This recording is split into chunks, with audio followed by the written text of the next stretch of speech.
मैं कुछ बाँटना चाहता था, जो परमेश्वर ने मुझे जिससे आशीषित किया। वो ये मेमोरी वर्स था, जो हमने कुछ हफ्तों पहले याद किया था, वो जो अब आपके स्क्रीन पर है। पहला यूहन्ना 2 अध्याय उसके 6 वचन से। शायद हमने इस वचन को कई बार सुना है, क्योंकि ये एक महत्वपूर्ण वचन है हमारे लिए नई वाचा में। जो कहता है मैं उसमें बना रहता हूँ, उसे चाहिए कि आप भी वैसा ही चले जैसा वो चलता था। बिल्कुल उसी तरीके से चलना चाहिए जैसे वो चलता था। यीशु जैसे चलना ये एक अद्भुत सौभाग्य है नई वाचा के तहत होने का। और मैंने उस चित्र को देखा और मेरे पास एक प्रश्न था कि वो प्रश्न कैसे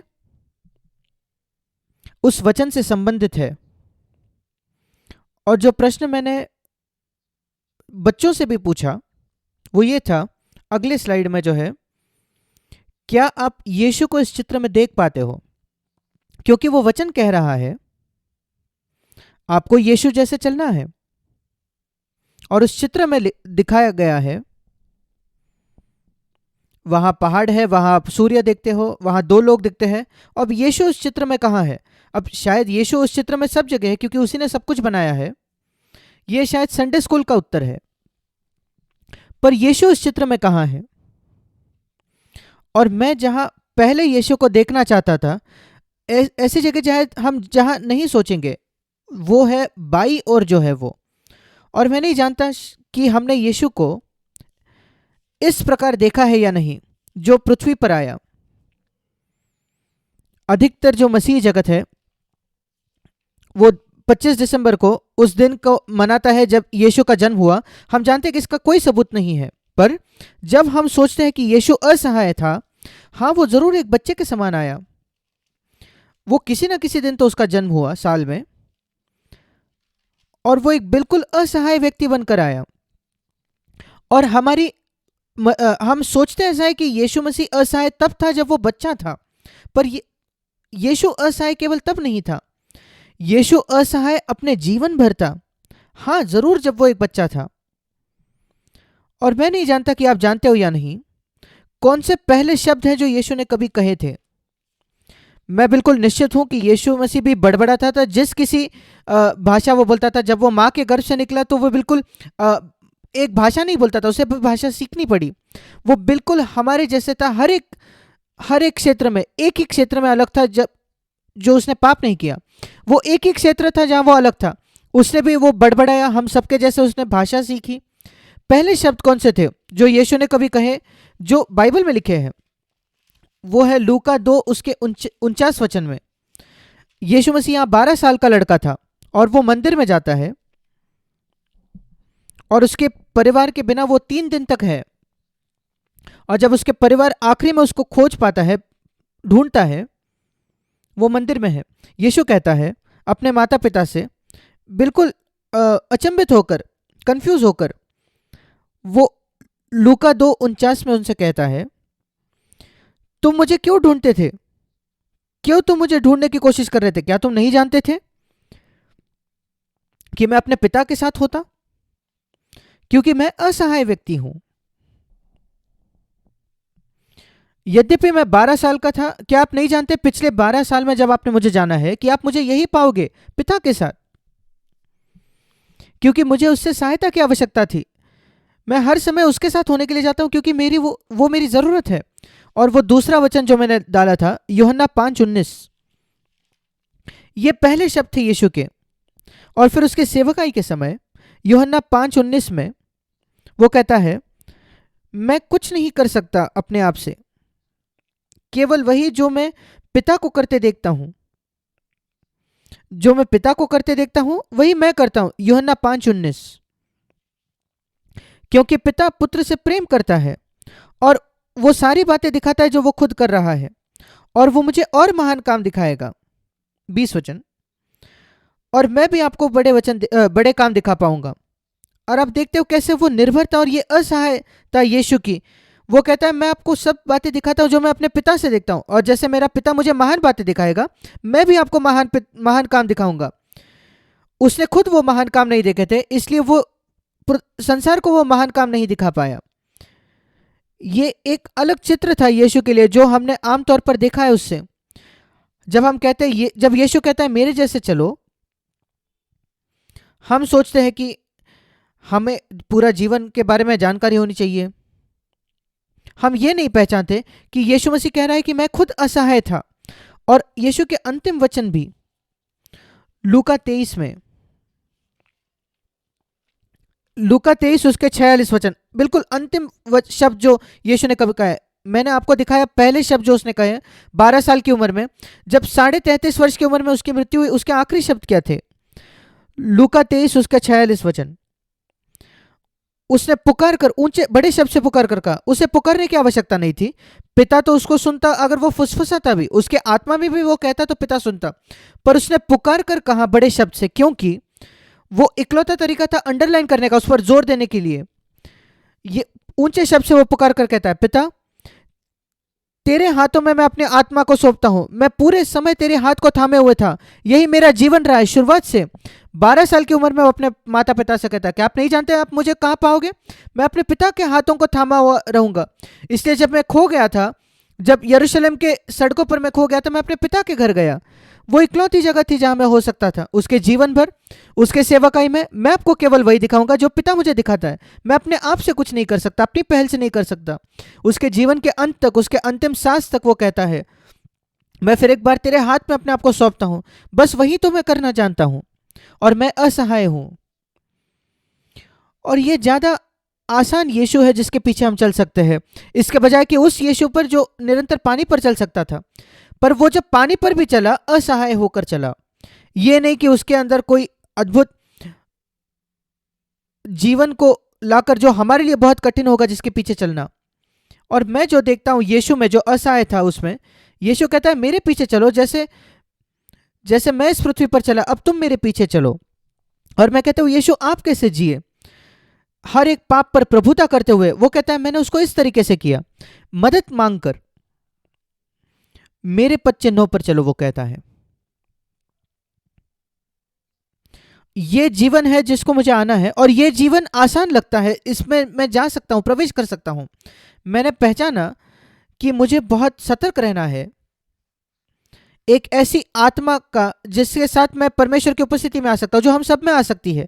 वो कौन सी आत्मा है जिससे मुझे परमेश्वर के उपस्थिति में आना है? हम जो बच्चे, आप जो हो, मैं निश्चित हूं कि कई बार आप आपके मम्मी पापा का फोन लेना चाहते हो। मैं सिक्योरिटी में काम करता हूं, मैं आप सबको प्रोत्साहित करूंगा कि अपने फोन को एक पासवर्ड रखें। बच्चे भी चाहते होंगे कि आपको अपने माता पिता का पासवर्ड मालूम हो, क्योंकि अगर आप मेरे फोन का पासवर्ड आपको मालूम पड़ जाए तो आप कई बातों का जानकारी मिल जाएगी। मेरे नोट्स यहाँ हैं, मेरे काम से संबंधित बहुत जानकारी यहाँ है, मेरे फोटो यहाँ है, ये सारी चीजें मेरे फोन पर है। आपको बस यही जानने की आवश्यकता है, मेरे फोन की पासवर्ड, और आप मेरे जीवन के कई पहलुओं को जान पाओगे। परमेश्वर के उपस्थिति में प्रवेश करने का क्या पासवर्ड है? परमेश्वर के उपस्थिति में प्रवेश करने का क्या पासवर्ड है? परमेश्वर के सारे धन में प्रवेश करने का। प्रभु मुझे सहायता चाहिए, यही मैं जान रहा हूं कि वो पासवर्ड है, और मुझे सतर्क होना है उस पासवर्ड से जो कहता है, प्रभु मेरा तो आज बहुत अच्छा दिन था, तेरी सारी आज्ञाएं मानने का आज दिन था। वो पर्याय है मुझे सहायता चाहिएगा। और मैं कहानियों को देखता हूं, और मैं बड़े पुत्र को देखता हूं। उड़ाऊ पुत्र की कहानी में लूका 15 में लिखा है, पिता मैंने किसी भी आज्ञा का उल्लंघन नहीं किया, यही पासवर्ड है जिससे मैं प्रवेश करना चाहता हूं। इसलिए पिता मुझे तेरे उपस्थिति में आना है, और वो उससे प्रवेश नहीं होता। मैं फरीसी को देखता हूं लूका 18 में। हम इन कहानियों को जानते हैं इसलिए मैं वहां नहीं निकालूंगा।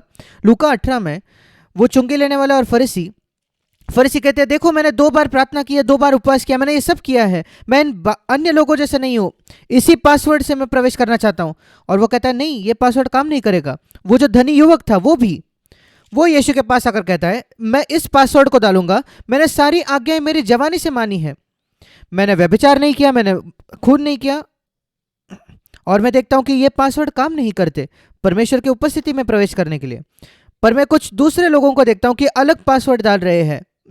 छोटा पुत्र, पिता मैंने पाप किया है, मैं योग्य नहीं हूं, और वो परमेश्वर के उस भोजन में, उस उत्सव में प्रवेश करता है। मैं उस चुंगी लेने वाले को कहता हूँ, अपनी छाती पीट कर वो कहता है, प्रभु मुझ पर दया कर।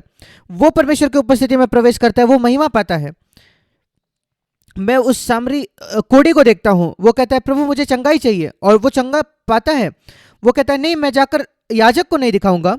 वो पीछे आकर पुकार कर कहता है, वो धन्यवाद देता है, और परमेश्वर कहता है मेरे उपस्थिति में तेरा स्वागत है। और वो अंधा जो बर्तिमई था, हम पाते हैं जो गुप्त पासवर्ड है परमेश्वर के आनंद की उपस्थिति में प्रवेश करने का, वो है मुझे सहायता चाहिए, मेरे पास सब जानकारी नहीं है प्रभु। और जब कभी लोग यीशु के पास आकर कहते थे मेरा एक अच्छा दिन था, मैंने सारी आज्ञाएं मानी है, वे पाते हैं कि वो परमेश्वर के नजदीक नहीं है।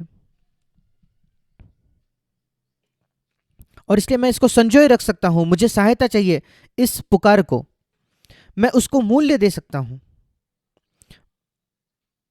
ये हमारी एक स्वाभाविक चीज होती है सोचने की कि जब बातें अच्छी नहीं चल रही, मुझे जब सहायता चाहिए, वो बुरे समय है ऐसा हमें लगता है।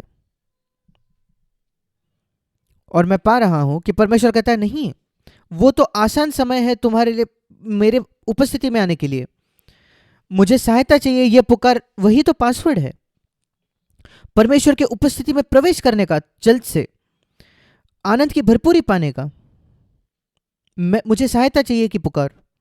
और जब मैं वहां होता हूं, जब मैं परमेश्वर की उपस्थिति में प्रवेश करता हूं, फिर मैं क्यों वहां हूं? क्या मैं वहां किसी प्रार्थना के उत्तर के लिए हूं, या मैं यीशु को जानने के लिए वहां हूं? यह सुंदर कहानी है। संतोष जब प्रार्थना कर रहा था कि हमारी सहायता कर प्रभु की इस विधवा की आत्मा हमारे अंदर हो, मैं नहीं जानता किस विधवा की वो बात कर रहा था। कुछ विधवा है जिनकी तारीफ की गई है, पर एक सुंदर कहानी है जो मेरे हृदय में था। दूसरा राजा उसका 4 अध्याय। ये एक विधवा है, ये मेरा विश्वास है कि वो विधवा नहीं, शायद वो विधवा नहीं थी, नहीं वो विधवा नहीं थी, पर यह कहानी के बारे में मैंने सोचा। दूसरा राजा उसका 4 अध्याय। यहां एक स्त्री की कहानी है, शूनेम वासी जो थी, जिसके कोई बच्चे नहीं थे, और फिर एलिशा ने उसके लिए प्रार्थना की और उसको एक बच्चा हुआ, पर फिर वो बच्चा मर जाता है। और यह परिस्थिति है दूसरा राजा 4 अध्याय में। उसके बेटे की मृत्यु हो चुकी है और वो आकर एलिशा को मिलने आती है। और 28 वचन में वो एलिशा से कहते हैं, क्या मैंने अपने प्रभु से पुत्र का वर मांगा था? क्या मैंने ना कहा था मुझे धोखा न दे, मतलब मेरी आशा मत तोड़? और एलिशा की वजह से उसे एक बच्चा भी हुआ था, और अब उस बच्चे की मृत्यु होती है। अब एलिशा 29 वचन में यह कहता है, एलिशा ने गेहजी से कहा, अपनी कमर बांध और मेरी छड़ी हाथ में लेकर चला जा। मार्ग में यदि कोई तुझे मिले तो उसका कुशल न पूछना, और कोई तेरा कुशल पूछे तो उसको उत्तर न देना, और मेरी यह छड़ी उस लड़के के मुंह पर रख देना। अब लड़के की मां ने यह कहा, यहोवा के और तेरे जीवन की शपथ, मैं तुझे न छोड़ूंगी। और वो जो स्त्री थी, उस मरे हुए पुत्र की मां, तू कह रहा है तेरे सेवक को, तेरे लाठी को लेकर जाने के लिए कि मेरे बेटे को मृत्यु से उठाए, मैं वहां नहीं जाऊंगी, मैं तेरे साथ ही रहूंगी। और 31 वचन में गेहजी उनके आगे गया, और हम देखते हैं क्या हुआ। उस छड़ी से कोई फायदा नहीं हुआ। सामर्थ उस छड़ी में नहीं थी, सामर्थ तो एलिशा के पास थी। और मुझे इस कहानी की याद आई, मैं क्या करता अगर मेरा एक मरा हुआ पुत्र था और एक परमेश्वर का जन कहता है मेरा रुमाल लेकर जा और उसे उस पर रख दे और बच्चा जिएगा। मैं कहूंगा कि पुत्र मेरे लिए सबसे मूल्यवान है। पर प्रार्थना का उत्तर सबसे मुख्य बात नहीं थी इस स्त्री के लिए। इस स्त्री ने कहा, मैं परमेश्वर के जन के साथ होना चाहता हूं, मैं एलिशा के साथ होनी चाहता हूं। और मैंने सोचा, जैसे मैं सोच रहा था, प्रभु क्या उद्देश्य है मैं तेरे उपस्थिति में आता हूं, जो रहस्य है परमेश्वर के उपस्थिति में प्रवेश करने का, मुझे सहायता चाहिए। पर अब मैं जब यहां हूं, मैं क्या पाने की कोशिश कर रहा हूं? मैं क्या पाने की कोशिश कर रहा हूं? क्या मैं मसीह को पाने की कोशिश कर रहा हूं, या मैं अपने समस्या का समाधान पाने की कोशिश कर रहा हूं? मैंने इसको देखा, जिस वचन को हम याद कर रहे थे इस हफ्ते, जिस वचन को हम याद कर रहे थे, यहूदा की पत्री 1 अध्याय 24 वचन। मैं परमेश्वर के पास आता हूं क्योंकि मैं ठोकर खाने से बचना चाहता हूं। और उसके उपस्थिति में निर्दोष और मगन खड़ा होना चाहता हूं। इस वजह से मैं परमेश्वर की उपस्थिति में आता हूं। पर उस वचन का शुरुआत ये कहती है, अब जो तुम्हें ठोकर खाने से बचा सकता है। रहस्य ये नहीं कि मैं कोई सामर्थ पाऊं परमेश्वर से और फिर उस सामर्थ का मैं इस्तेमाल करूं पाप पर जय पाने के लिए।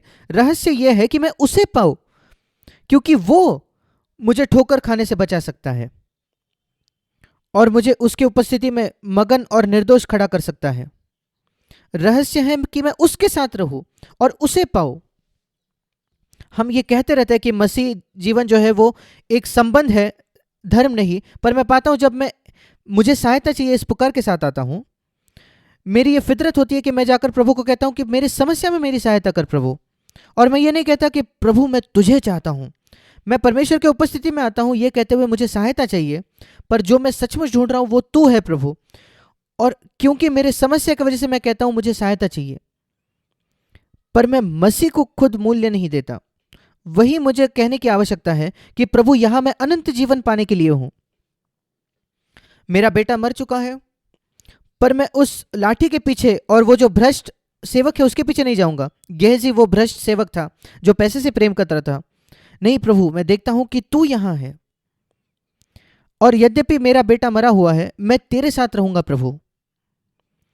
और यह जानना कि समस्या वो कारण क्यों मैं प्रभु की उपस्थिति में जा रहा हूं, यह नहीं कि समस्या का हल हो जाए, पर मसीह को पाने के लिए। और कहने के लिए प्रभु ये कारण है कि मैं यहां हूं तेरी उपस्थिति में। मेरे बाइबल को मैं खोल रहा हूं तेरे वचन को पढ़ने के लिए। यह कारण है क्यों मैं यहां प्रार्थना कर रहा हूं। यह नहीं कि किसी समस्या का मुझे उत्तर मिले, पर मैं तुझे जानने की कोशिश कर रहा हूं, मैं तुझे पाने की कोशिश कर रहा हूं। मैं कैसे जानता हूं कि मैं वहां से जा सकता हूं। मैं परमेश्वर की उपस्थिति छोड़ने के लिए तैयार हूं। यह चिन्ह है मेरे लिए, मेरे मन में, कि कैसे मैं जान सकता हूं कि मैं पवित्र आत्मा से भर चुका हूं। हम खोज करते रहते हैं कि हम पवित्र आत्मा से भरे। कैसे मैं जान सकता हूं कि मैं भर चुका हूं पवित्र आत्मा से?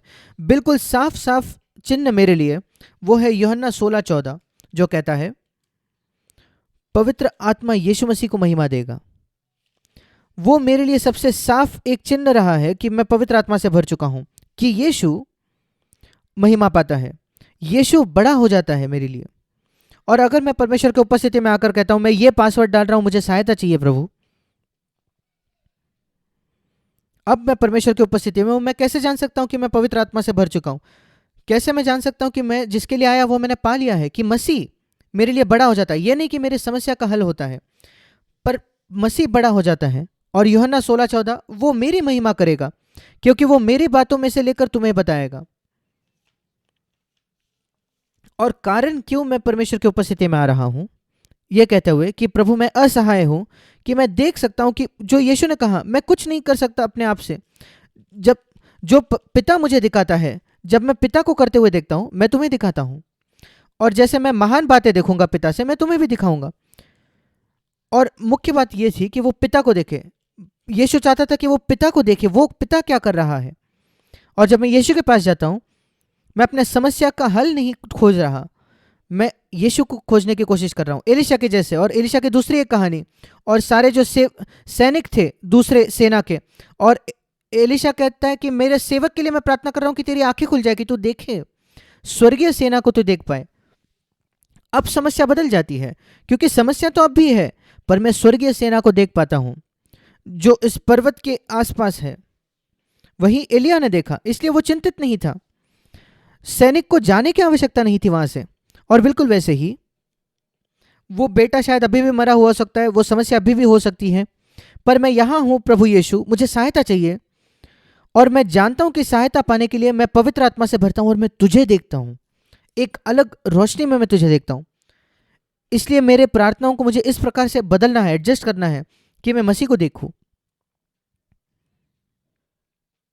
और इन सारे लोगों में एक विषय जो आम थी, कॉमन थी, जो जवान बेटा पिता को मिला, वो चुंगी लेने वाला जो अपनी छाती पीट कर कहता है प्रभु मुझ पर दया कर, वो सामरी जो कोढ़ी था जो पीछे आकर धन्यवाद देता है यीशु को, बहुत महत्वपूर्ण है कि हम याद रखें कि उस कहानी का अंत क्या था। कहानी का अंत उस छोटे बेटे के लिए कि पिता और पुत्र उत्सव करने लगे। वो कहानी का अंत है। ये नहीं कि वो बेटा अपनी छाती पीट कर कहता है कि मैं योग्य नहीं हूं तेरा बेटा कहलाने के। नहीं, वो कहानी का अंत नहीं है। और इसलिए जब मैं परमेश्वर की उपस्थिति में आता हूं, मैं कहता हूं मुझे सहायता चाहिए, पर मैं सहायता पाता हूं। मैं उस आनंद की भरपूरी को पाता हूं। उस कहानी का अंत उस चुंगी लेने वाले के लूका 18 में ये नहीं कि वो अपनी छाती पीटता ही रहा, पर लूका 18:14 में लिखा है कि वो धर्मी ठहराया गया और घर गया। और यीशु ने कहा जो अपने आप को नम्र करेंगे वे ऊंचे किए जाएंगे। और कहानी का अंत यह है कि आप ऊंचे किए जाते हो परमेश्वर की गोदी में। वहां आनंद की भरपूरी में और प्रेम की भरपूरी में आप बैठे हो। और वैसे मैं छोड़ के जाता हूं उसकी उपस्थिति को पूरे हियाव के साथ और धन्यवाद के साथ, क्योंकि मैंने वो पा लिया है जिसके लिए मैं आया था। और कई बार मैं पाता हूं यीशु ने उस कोढ़ी को भी कहा जो वापस आया, तेरे विश्वास ने तुझे चंगा किया है, तेरे विश्वास ने तेरा उद्धार किया है। और मैं पाता हूं कि मुझे खोजना है कि मैं पकड़े हुए रहूं उसे जो परमेश्वर वायदा कर रहा है मुझे देने के लिए। वो जो वचन है मत्ती 11:28 में, वो मेरे लिए एक रिमाइंडर रहा है, मेरे पास आओ तुम जो बोझ से दबे हुए और थके हुए हो। मैं बोझ से दबा हुआ हूं, थका हुआ हूं, मैं यीशु के पास आता हूं। क्या सबूत है कि मैं यीशु के पास आया? मैं विश्राम पाता हूं। वो झुटलाया नहीं जाने वाला सबूत है कि मैं यीशु के पास आ चुका हूं, कि मैं विश्राम पाता हूं मेरे प्राण के लिए। नहीं तो मैं यीशु के पास नहीं आया। ऐसे कई लोग हैं जो बोझ से दबे हुए हैं, थके हुए हैं, जो दावा करते हैं कि वो यीशु के पास आए। कोई सबूत नहीं है कि वो यीशु के पास आए, क्योंकि उन्होंने विश्राम नहीं पाया। और इसलिए बहुत सारा ये सोच होती है कि इसमें बहुत बड़ी बात है कि मैं अपनी छाती पीट कर कहूं कि मैं एक बदतर पापी हूं प्रभु। कोई फायदा नहीं अगर मैं वो नहीं पाता जिसके लिए मैं आया हूं, वो है धर्मी ठहराया जाना। यीशु का एक बड़ा चित्र, यीशु को अधिक स्पष्टता से देखना। और इसलिए मैं पाता हूं कि प्रभु तू मेरे ट्रैक रिकॉर्ड को, पिछले जीवन को नहीं देख रहा, क्योंकि जो बड़ा बेटा था उसका तो बहुत अच्छा जीवन था, पर उसने पिता का प्रकाशन नहीं पाया। फरीसी जो झूठ नहीं कह रहा था, मुझे नहीं लगता वो झूठ कह रहा था, वो कहता मैं प्रार्थना करता हूं, उपवास करता हूं, ये सारी अद्भुत बातें करता हूं और ये व्यवस्था के आज्ञा मानकर मैं कर रहा हूं, पर वो धर्मी नहीं ठहरा गया, वो धर्मी नहीं ठहराया गया। और मैं पाता हूं कि मैं कई बातें कर सकता हूं नई वाचा के अनुसार, मैं कई बातें कर सकता हूं जो मुझे लगता है बिल्कुल सही है, और मैं मसीह से चूक सकता हूं। उदाहरण के तौर पर जैसे मैं सोच रहा था इस क्रिसमस को मनाने के बारे में, क्रिसमस पर्व मनाने के बारे में, मेरा विश्वास है ऐसे कई, कितने नहीं मालूम, पर ऐसे कई कई लोग हैं जो क्रिसमस को याद करते हैं कि ये वो दिन है जब यीशु इस पृथ्वी पर आया, और वो धन्यवाद दे रहे हैं परमेश्वर को कि क्या ही बड़ा झुकाव था, क्या ही बड़ा नीचे आना था जो यीशु ने किया। परमेश्वर होकर मनुष्य बना। और ऐसे कई लोग थे जो कल, जिन्होंने ये समय लिया, जो ईमानदारी से धन्यवादी थे यीशु के प्रति ये करने के लिए। और उसी के साथ ऐसे कई लोग थे जिनके लिए क्रिसमस बहुत कठिन समय था, क्योंकि उन्हें बहुत दर्दनाक यादें थी, जिसमें आनंद तो था पर अब दर्द था, क्योंकि उनके प्रेमीजन इस समय मर चुके थे, अब उनके साथ नहीं थे। और ये दर्द भरी यादें थी, पर वो खुद पर तरस नहीं खा रहे थे। उन्होंने अपने आप को याद दिलाया यीशु के बलिदान के बारे में, जो छोड़कर आया अपने पिता के महिमा को, और वो नीचे आया हमारे पास और हमारे लिए वो पीड़ा को उठाया। और कल ये समय था जब कई लोग याद कर रहे थे यीशु के जन्म को बहुत ही विशेष तरीके से, और वो यीशु से मिल रहे थे, और जिन्होंने यीशु को देखा अधिक महिमामय तौर पर। और फिर कुछ और लोग थे, और शायद ये उस छावनी में जिसके नज़दीक मैं हूं, जिन्होंने कहा नहीं नहीं मैं क्रिसमस नहीं मनाऊंगा, ये कारण है, ये जो रूढ़ी, ये परंपरा है, पर मैं यीशु के पास नहीं गया। मैंने बस आराम इसी में लिया कि मैं इन लोगों जैसे नहीं हूं, मैं अन्य जातियों के जैसे नहीं हूं, प्रभु धन्यवाद, मैं इनके जैसे नहीं हूं जो ये कर रहे हैं वो कर रहे हैं। पर मैं तो यीशु के पास नहीं गया, पर ये जो बाकी लोग थे ये यीशु के नजदीक जा रहे थे। और इसलिए कौन जीता? किसका एक अच्छा दिन था कल? मैं अपने सही विश्वासों को लेकर, मेरे सही सिद्धांत को पकड़े हुए, पर मैं यीशु के पास नहीं जाता? या वो लोग जो उस ज्योति के अनुसार जो उन्होंने पाई है, या उनका जो विश्वास है उसी के अनुसार वे यीशु को याद करने की कोशिश करते हैं एक ईमानदार तरीके से, और वे यीशु के नजदीक गए। और इसलिए मैं पाता हूं, मैं सारी आज्ञाओं को तो मान सकता हूं, और मैं बड़ा बेटा हो सकता हूं, और मैं धनी युवक हो सकता हूं, और मैं फरीसी हो सकता हूं। क्या गुप्त पासवर्ड है जो मैं चूक रहा हूं? वो है मुझे सहायता चाहिए और मुझे तू चाहिए। प्रभु मैं तुझे पाना चाहता हूं। और मैं देखता हूं कि पौलुस के पास ये था। फिलिपियों की पत्री में कई साल एक पूर्ण हृदय मसीह होने के बाद भी वो कहता है, इन सारी बातों को मैं कूड़ा समझता हूं कि मैं मसीह को प्राप्त करूं। और वही मैं पाता हूं, मुझे उसे पाना है। और जो अद्भुत संदेश है मसीह जीवन का, वो ये है कि मैं उसे प्राप्त कर सकता हूं। मैं उसे प्राप्त करता हूं, स्वीकार करता हूं। जितनों ने उसका स्वीकार किया, ऐसे लोग परमेश्वर के संतान कहलाते हैं। मुझे यीशु को स्वीकार करना है प्रिय भाई और बहनों। हमें परमेश्वर की उपस्थिति में मुझे सहायता चाहिए, इस पुकार के साथ जाना है, पर मुझे उसे पाना भी है। मुझे पहचानना है कि वह यही मसीह जीवन को एक खुशहाल जीवन बनाता है, एक आशीषित जीवन बनाता है। पहला चमत्कार जो यीशु ने किया वो ये था, उसने पानी को दाखरस में बदल दिया, और उसने पुरानी अच्छे दाखरस को बहुत ज्यादा अद्भुत दाखरस से बदल दिया। और नई वाचा का जीवन ये एक अधिक धनवान, अधिक आनंद से भरा हुआ जीवन है। और ये केवल तभी पाया जाता है जब अगर मैं मसीह को पालूं तो। मेरी सारी जो मुझे सहायता चाहिए पुकारे हैं वो किसी काम की नहीं, अगर मैं मसीह को नहीं पाता तो। मेरे सारे स्वयं के प्रति मरना ये किसी काम का नहीं, अगर मैं पुनरुत्थान जीवन को न चखूं यीशु के। जैसे पौलुस कहता है कि मैं बहुत ही अभागा हूं।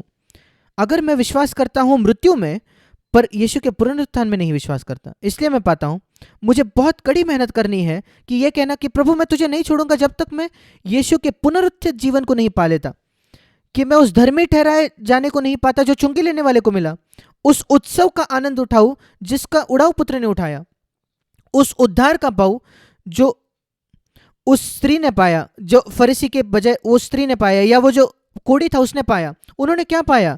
प्रभु मैं वो पाना चाहता हूं, प्रभु यीशु मैं तुझे पाना चाहता हूं, और उस विश्राम और शांति और आनंद को पाना चाहता हूं जो तू मुझे देगा।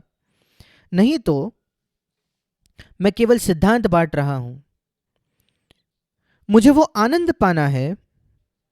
शायद वो क्रिसमस में मनाऊं या ना मनाऊं, क्या फायदा अगर मेरे पास आनंद नहीं है उसे पाने का। और वही मैं पाता हूं कि हम कई सिद्धांतों पर खड़े होते हैं, शायद बिल्कुल सही सही सिद्धांत है, पर अगर मैं आनंद और शांति को चूक जाता हूं तो मेरे पास आत्मा का जीवन नहीं है। क्योंकि परमेश्वर का राज्य और आत्मा का जीवन ये सही डॉक्ट्रिन नहीं है, सही सिद्धांत नहीं है। धार्मिकता, आनंद और शांति पवित्र आत्मा में, मुझे उसके लिए लड़ना है। ऐसे ही मैं चल सकता हूं जैसे यीशु चला वैसे। और उस चित्र का दूसरा भाग जिसे मैं दिखाना चाहता था वो है यीशु जो सहायता कर रहा है, जो ऊपर है। और मैं नहीं जानता कि यीशु अब क्या कर रहा है, आप जानते हो या नहीं। वो है इब्रानियों 7:25 में। और ये भी मेरे लिए एक बहुत ही मददगार चित्र था, वचन था जो वचन के साथ जाता है। क्योंकि जब हम सोचते हैं लोगों को मदद करने के बारे में, हमें लगता है मुझे उसके साथ होना है, मुझे उस व्यक्ति को छूना है मेरे हाथ से। और शायद कोविड की वजह से अब कठिन हो गया है हमारे लिए कि हम दूसरों को शारीरिक तौर पर छू नहीं सकते, या हम अपने प्रेमी जन से दूर है। अलग अलग लोग जो जरूरत में है उनसे दूर है हम। और यीशु भी ऐसा है, वो भी हमसे अलग है। वो हमारे साथ यहाँ पृथ्वी पर नहीं है, वो तो आप स्वर्ग में है। पवित्र आत्मा हमारे साथ है यहाँ। फिर यीशु कैसे हमारी सहायता करता है? मैं एक सुंदर सेवकाई पाता हूँ यीशु की। ये केवल कल्पना नहीं है, ये लिखा है इब्रानियों 2 में, इब्रानियों 10 में भी, कि यीशु उसने अपना काम पूरा किया और फिर वो जाकर बैठा, वो जाकर बैठ गया परमेश्वर की दाहिनी ओर। और आपको क्या लगता है जब आपको लगता है कि वो बैठ गया, हाँ उसका काम तो हो गया, वो आराम नहीं कर रहा, नहीं वो अब आराम नहीं कर रहा है। यीशु बैठ तो गया, उसने अपना काम तो पूरा किया, पर इब्रानियों 7:25 कहता है वो क्या कर रहा है पूरा समय। इब्रानियों 7:25 लिखा है वो उनके लिए वो उद्धार कर सकता है। आप उसका नाम यीशु रखोगे क्योंकि वो अपने लोगों को अपने पापों से छुड़ाएगा, उद्धार करेगा। वो जो उद्धार है वो क्रूस पर खत्म नहीं हुआ है या पुनरुत्थान में भी नहीं, वो उद्धार जारी रहता है यीशु के सेवकाई में, जो वो आज भी कर रहा है। नहीं तो वो सेवकाई करता ही नहीं। अगर जरूरी नहीं होता, अगर वो मरा हुआ काम है तो यीशु जरूर इसका नहीं करता। पर यहां लिखा है इब्रानियों 7:25 में वो जो उद्धार का काम है यीशु का वो अब भी जारी है। उसके जन्म के बाद, उसके मृत्यु के बाद, उसके पुनरुत्थान के बाद भी अब भी वो कुछ कर रहा है, ताकि जिससे मेरा उद्धार पूरा हो जाए पूरी तरीके से हमेशा के लिए। वो कैसे करता है इसे? उसके हृदय कुछ कर रहा है। वो ये नहीं कि कुछ नहीं कर रहा, मैं विनती करूंगा, मध्यस्थी करूंगा, मैं उनके लिए गैप में खड़ा रहूंगा, वही वो वैसे मेरी सहायता कर रहा है। और यीशु कहता है मैं जैसे चलता हूं वैसे तुम चलो, जैसे मैं चल रहा हूं वैसे चलो। अगर तुम यीशु में बने रहते हो तो तुम भी कर सकते हो। नहीं, मैं ईमेल नहीं भेज सकता, आपको ईमेल भेजने की जरूरत नहीं। मैं उनको तोहफा नहीं दे सकता, आपको जरूरत नहीं। आपको बहुत प्रोत्साहन भरा वचन बांटने की जरूरत नहीं, आप प्रार्थना कर सकते हो, मध्यस्थी कर सकते हो। यीशु कहता है कि तुम करोड़ों किलोमीटर दूर से मध्यस्थी कर सकते हो, क्या रोकता है मुझे मध्यस्थी करने से? और मैं बांटना चाहता हूं, जब मैं सोचता हूं मध्यस्थी करने के बारे में, ये क्षमा करने से भी एक बड़ा शब्द है। सोच कर देखिए मेरे प्रिय भाइयों बहनों, सोच कर देखिए किसी ने आपको चोट पहुंचाई है, आप अपने आप से पूछिए कि क्या मैंने उन्हें क्षमा किया है?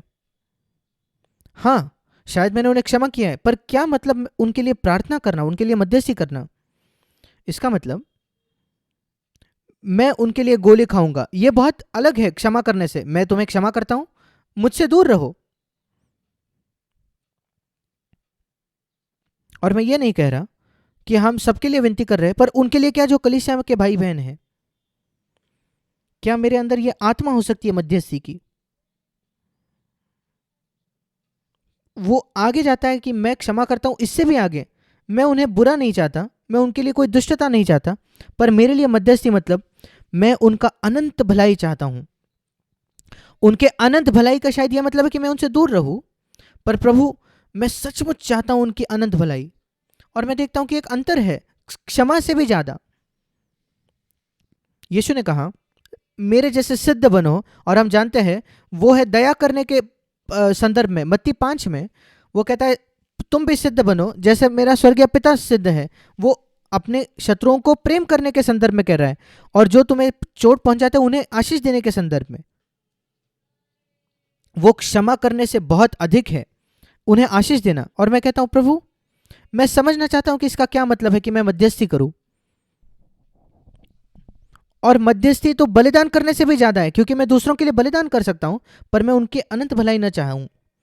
मैं काफी तोहफे दे सकता हूं, मैं उनके लिए खाना बना सकता हूं, पर मैं उनके अपने हृदय में उन्हें तुच्छ जान सकता हूं गुप्त रीति से। और मैंने पाया है मैंने छुटकारा पाया है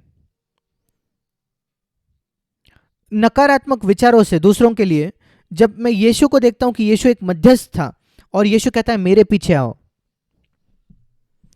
केवल क्षमा करके ना रोको, उनके लिए मध्यस्थी करो। आपको ईमेल भेजने की जरूरत नहीं, आपको प्रचार करने की जरूरत नहीं, आपको वचन भेजने की जरूरत नहीं, पर वो जब नकारात्मक विचार आपके हृदय में आता है, केवल ये मत कहो कि पिता मैं उन्हें छोड़ रहा हूं, मैं उनको क्षमा कर रहा हूं। क्या आप उनके लिए मध्यस्थी कर सकते हो? कहिए प्रभु उनके विरुद्ध से न पकड़ना, वे नहीं जानते वे क्या कर रहे हैं।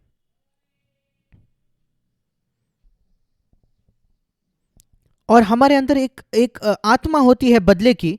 बदले चाहे मुझे लगे कि मैंने उन्हें क्षमा किया है, पर मध्यस्थी जो है वो उससे भी गहरा है और उससे धनवान है। और मैंने पाया है जब परमेश्वर मुझे कोई आज्ञा देता है कि मैं दूसरों के लिए मध्यस्थी करूं, मुझे वो आज्ञा माननी बड़ी कठिन जाती है। पर जब यीशु मेरा हीरो, मेरा नायक बनता है, और मैं उसे देखता हूं कि वो मध्यस्थी कर रहा है, तब मेरे लिए वो आसान हो जाता है कि मैं भी मध्यस्थी करूं। मैं आपको एक छोटी कहानी बताऊंगा उसके बारे में, जो मैंने पहले भी बांटी है। जब आप बात कर रहे हो, प्रचार करते हो, आपको पसंद है कि आपके जो हाथ है ऐसे खाली रहे, और क्योंकि अगर खड़े हो तो आपके हाथ में बाइबल होती है, आपको लगता है कि एक हाथ खाली रहे, और इसलिए मुझे वो माइक पसंद है जो मुझे पकड़ना नहीं पड़ता। और मुझे वो माइक भी पसंद है जो किसी स्टैंड पर हो, या आपके कॉलर में जो माइक लगती है, जो आप उसको क्लिप लगा सकते हो और स्टेज पर चल सकते हो। ऐसे कई प्रचारकों को ये पसंद है, और वो माइक अच्छे से आवाज़ भी उठाती है। पर जो सबसे बुरा ऑप्शन है कि मैं अपने हाथ में उस माइक को पकड़ूं, क्योंकि मेरा माइक मेरे हाथ में है और मैं बाइबल को ऐसे पकड़ा हूं, और फिर जब मेरे को बाइबल निकालनी है तो बहुत मुश्किल जाता है, क्योंकि मैं माइक कहाँ रखूं। फिर मैं माइक लेकर ऐसे बाइबल खोल रहा हूं, और वो माइक वो सारे आवाज़ उठाता है। ये मैं नहीं चाहता, ये ऑप्शन मुझे नहीं पसंद, क्योंकि मैं माइक नीचे भी नहीं रख सकता, और मुझे कभी पसंद नहीं था एक माइक को पकड़ना हाथ में। वो मुझे ऑप्शन ही पसंद नहीं था, विकल्प।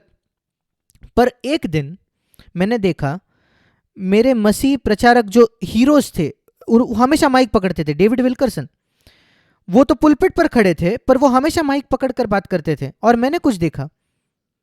उसके बाद जब कभी मैं माइक पकड़ता था, मुझे लगता था मैं डेविड विल्करसन जैसे माइक पकड़ रहा हूं, और मेरे लिए वो एक अच्छी बात बन गई, सकारात्मक बात बन गई, क्योंकि डेविड विल्करसन मेरा एक नायक था। जब से मैं बच्चा था तब से मेरे हीरो ऐसे माइक पकड़ते हैं, मैं भी कर सकता हूं। जो सबसे कम अच्छा विकल्प से एक, अब मुझे अच्छा लगता है। मैं ये नहीं कह रहा कि मुझे माइक दे दो हाथ में पकड़ने के लिए, पर अगर मुझे माइक हाथ में पकड़ना पड़े और दूसरा कोई विकल्प ही ना हो, मेरे लिए एक सुंदर, एक आदर जैसी वो बैज बन गया है। यद्यपि मैं उसे अभी भी उस विकल्प को नहीं पसंद करता, डेविड विल्करसन की वजह से मुझे वो कूल लगने लगा था। शायद कई दूसरे लोगों के लिए कूल नहीं, क्योंकि डेविड विल्करसन मेरे हीरो थे, मेरे लिए वो कूल बन गया, अच्छा बन गया। और मैंने पाया मुझे ज़रूरत इसकी है कि यीशु मेरा हीरो हो जाए, मेरा नायक बन जाए, तब मध्यस्थी आसान हो जाती है, तब वो असहाय होना आसान हो जाता है, क्योंकि मेरा हीरो ऐसा था। और समस्या ये नहीं कि मैं कितना बुरा व्यक्ति हूं, मुझे तकलीफ होती है मध्यस्थी करने में। समस्या ये है कि यीशु मेरा हीरो नहीं बना है। इसी वजह से मुझे यीशु के, परमेश्वर की उपस्थिति में आना है असहाय होकर, और कहना, प्रभु यीशु, अपने आप को मेरा हीरो बनाइए। मैं चाहता हूं कि आप मेरे हीरो बनो, आप हीरो नहीं हो मेरे। इसीलिए मेरे लिए बहुत कठिन होता है कि वो सबसे छोटा विकल्प मैं उठाऊं, कि कठिनाइयों से जाऊं, पीड़ाओं से जाऊं। पर जब मैं देखता हूं प्रभु आपने कैसे किया, और जब मेरा हीरो इन बातों से होकर गुजरा, मैं भी वो कर सकता हूं। और जब मैं देखता हूं कि मेरा हीरो दूसरों के लिए मध्यस्थी करता है, मैं अपने हीरो की नकल करूंगा। मैं 4 बजे नहीं उठना चाहता सुबह, और जाकर बास्केटबॉल की प्रैक्टिस नहीं करना चाहता कि मैं 500 थ्रो फेंकूं। पर अगर स्टेफ करी मेरा हीरो है, जो एक बास्केटबॉल खेलते हैं, और वो कहते हैं कि आ जाओ जिम में 4 बजे सुबह, और हम 500 थ्रो फेंकेंगे एक साथ, तो मैं उठ जाऊंगा। वो 500 जो थ्रो करने हैं वो अब भी मेरे लिए कठिन है, पहले जितना कठिन था अब भी, पर क्योंकि मेरा हीरो मेरे साथ है और मैं अपने हीरो की नकल कर रहा हूं। और मैं पाता हूं कि समस्या यह है कि मेरे पास सही हीरो नहीं है। कई बार मैं खुद अपना हीरो हूं, या दूसरे लोग जो छुट्टी मनाने जाते हैं, उनकी अच्छी नौकरी है, वो न्यूज में है, वो मेरे हीरो बन जाते हैं, और मेरा स्वयं मेरा हीरो है। इसी वजह से मैं मध्यस्थी नहीं कर पाता आसानी से। पर अगर यीशु मेरा हीरो बन जाता है तो मध्यस्थी मेरे लिए आसान हो जाती है, क्योंकि वो जीता ही है ये करने के लिए। सुबह और रात वो जीता है मध्यस्थी करने के लिए, और उनका पूरा पूरा उद्धार करने के लिए, जो उसके द्वारा परमेश्वर के पास आते हैं। और जैसे हम देखते हैं भाई और बहनों को कलीसिया में, हम अपने मध्यस्थी की आत्मा में बढ़ सकते हैं, दूसरों की सहायता करना। यद्यपि हम उन्हें कुछ बात नहीं करते, हम दूर से देख रहे हैं, हम देखते हैं कैसे उनके अपने बच्चों को बड़ा करने के जो तरीके हैं, हमसे, हमारे अच्छे तरीकों से कई कम अच्छे हैं, पर हम उनका न्याय नहीं करते। और जब ये नकारात्मक विचार आते हैं दूसरे माता पिता के बारे में, और कहना, हम कह सकते हैं प्रभु मैं उनके लिए मध्यस्थी करना चाहता हूँ। यद्यपि उनकी जो माता पिता होने की जो टेक्निक्स है, मैं किसी को नहीं कहूँगा करने के लिए, पर मैं मध्यस्थी करता हूँ, क्योंकि वे मेरे भाई बहन हैं मसीह में, वहाँ बैठे हुए।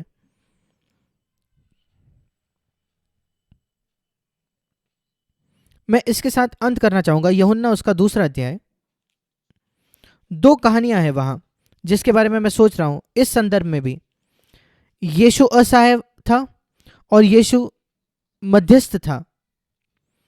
यूहन्ना 2 में वो आकर पानी को दाखरस में बदलता है। वो ये कह रहा है पुरानी दाखरस पर्याप्त अच्छी नहीं है और हमें उस जगह आना है अपने जीवन में। प्रभु यीशु, केवल तेरी आज्ञाएं मानना, तूने मुझे पुरानी दाखरस दी है, तूने मुझे आज्ञाएं दी है, वो पर्याप्त नहीं है, वो खत्म हो रही है, वो मुझे नहीं बचाए सकती, मुझे कुछ और चाहिए।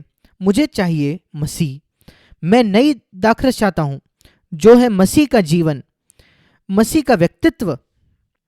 और वही मैं पाता हूं इस कहानी में, यूहन्ना 2 में, नई दाखरस, पानी से दाखरस बदलना। परमेश्वर कहता है तुम्हें यह जानना है कि आज्ञाओं को मानना, पुरानी वाचा हो या नई वाचा की आज्ञाएं हो, एक ऐसा जीवन जो केवल आज्ञाओं को मानता है वो आपको संतुष्ट नहीं कर सकता, तृप्त नहीं कर सकता, वो तो खतरे से भरा है। क्योंकि मैं पाता हूं उस बड़े बेटे के आत्मा में और वो धनी युवक के आत्मा वही थी। और ऐसे मुझे चाहिए यीशु मसीह, तू खुद, उसे जो मुझे ठोकर खाने से बचा सकता है। वो नहीं कि जो आज्ञाएं मान रहा है, वो जो मुझे ठोकर खाने से बचा सकता है। ये नहीं कि आज्ञाएं जो मानता है वो बचता है। और दूसरी कहानी यूहन्ना 2 में, वो पानी को दाखरस में बदलने की दूसरी एक कहानी है, वो मंदिर में जाता है और उसे शुद्ध करता है। और वो कहता है 16वें वचन में, यूहन्ना 2:16 में, इन्हें यहां से ले जाओ, मेरे पिता के घर को व्यापार का घर मत बनाओ। और उस वचन में मैं देखता हूं मेरे बाइबल में एक व्यापार का घर, बिजनेस का घर। मेरे कलीसिया को एक व्यापार का घर मत बनाओ। और मुझे वो वचन बहुत पसंद आया, व्यापार का घर, ये अपने आप को याद दिलाने के लिए कि उस क्लब की हम सोच रख सकते हैं। एक क्लब जहां हम एक व्यापार करने वाले हो जाते हैं। तुम मुझे चिकन कैसे बनाते हो, तुम्हारी रेसिपी दो, मैं तुम्हें देता हूं बिस्किट कैसे बनाओगे। ये एक व्यापार हो गया। और कभी कभी हमारे कलीसिया का जीवन यही हो जाएगा कि कौन अच्छा ये बना सकता है, कौन अच्छा चिकन बना सकता है। एक व्यापार का घर।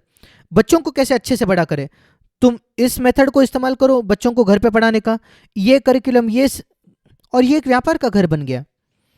एक व्यापार का घर बच्चों को कैसे बड़ा करे जहां वो दयावान हो, और वो केवल एक व्यापार का घर बन जाता है।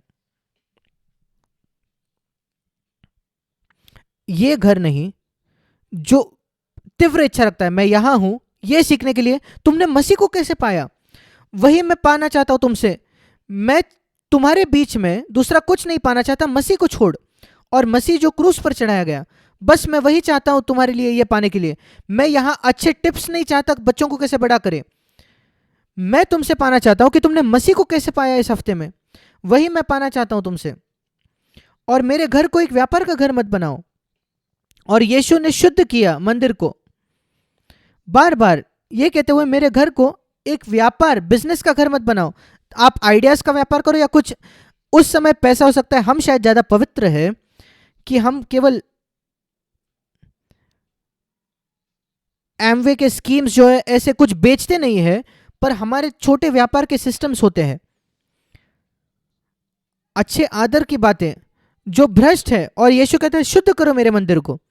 मेरा घर एक प्रार्थना का घर होना चाहिए था, मध्यस्थी का घर होना चाहिए था, जहां लोग दूसरों के लिए प्रार्थना कर रहे थे कि वे मसीह को पाए। वही कलीसिया होनी चाहिए थी।